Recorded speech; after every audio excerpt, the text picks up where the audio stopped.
След малко всички тези хора ще тръгнат към планината, за да тичат. Започва Баба Марта Рън. Идеята на Баба Марта Рън е да отпразнуваме по интересен и забавен начин на празника на Баба Марта. Затова повечето хора са облечени като мартеници или по различен интересен начин. Най-интересното нещо, което всички очакват е това, че част от най-добрите бегачи на България са се събрали на едно място за празника и ще премерят сили, тъй като те рядко се срещат те се състезават на различни дистанции, за първ път се срещат на едно трасе тези хора, така че с нетърпение очакваме да видим кой ще е най-бърз днес. Какви са дистанциите днес? Днеска дистанцията са 1000 метра за деца, има 6 км за по-начинаещи, 11,4 км и 16 км е най-дългата и най-трудната дистанция, където се състезават най-добрите бегачи днес. Господин Капитан Америка, вие в коя дисциплина, в коя дистанция ще се състезавате? Аз съм на 6 км, на най-малката реално. Трудно ли се загрява с тези съоръжения? Не е много трудно, около 10 минутки трябва примерно човек да се научи. Вече като свикнеш с малко повече тренировки, може да се бяга и на пресечен терен, не само на асфалт.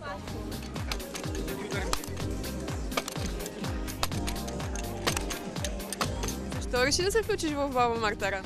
Искам малко да потренирам, да станам по-добър в бягането. Ставаш ли се да бъдеш състезател един ден? Да. Трябва всички хора да спортуват, а не само да лежат вкъщи и да бездействат. Аз обичам да тичам в планината, в гората. Много ми харесва. Какво може да посъветвате хората, които след малко ще състезават?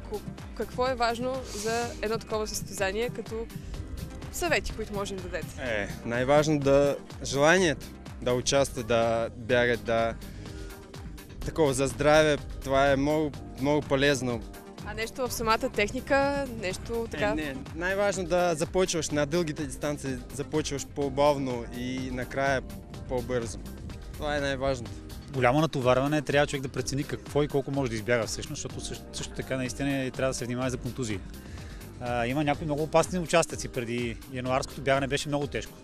Така че трябва човек наистина да внимава, когато бяга в планината, защото е опасно.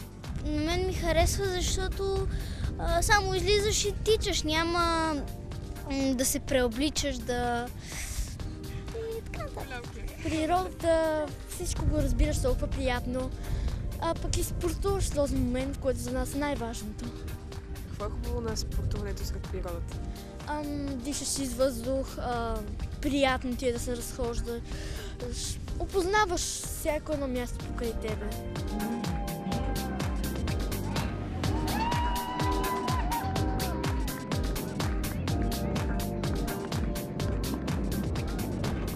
Маршрутът е малко по-интересен, малко по-труден, но участниците първо ще преминат покрай Дивотинския манастир, който е един от двата манастира в Банкя. След това ще преминат останалите участници. Те реално бягат в планината Люлин. Ще преминат през най-високия връх в планината Люлин и през хижа Люлин, след което финишират в квартал Михайлово, тук в Банкя. Най-малкият участник е на 4 години. Те минават, те реално бягат 1000 метра, тяхното трасе е доста по-лесно. Те преминават през една много хубава живописна борова горичка и след това се връщат обратно и финишират. Ти си победител, честито! Благодаря. Трудно ли беше? Да. За колко време успя да се справиш горе-долу? Имаш ли представа? Не, няма никаква представа. Как се чувстваш сега като победител? Изморена. Защо плачкаш? Бях втори. И ти е тъжно? Да. Ама това не е повод да плачеш. Втория също е. Това е втория най-добър. Ти си пробърал толкова много деца. Да, но в началото ме спънаха, затова може би и отидох по-назад. Може би за това загубих. Аз по принцип през лятото всеки ден тичам по 2,5 км и това ми беше по-кратичко. Съм изгубил сега тренинг за това.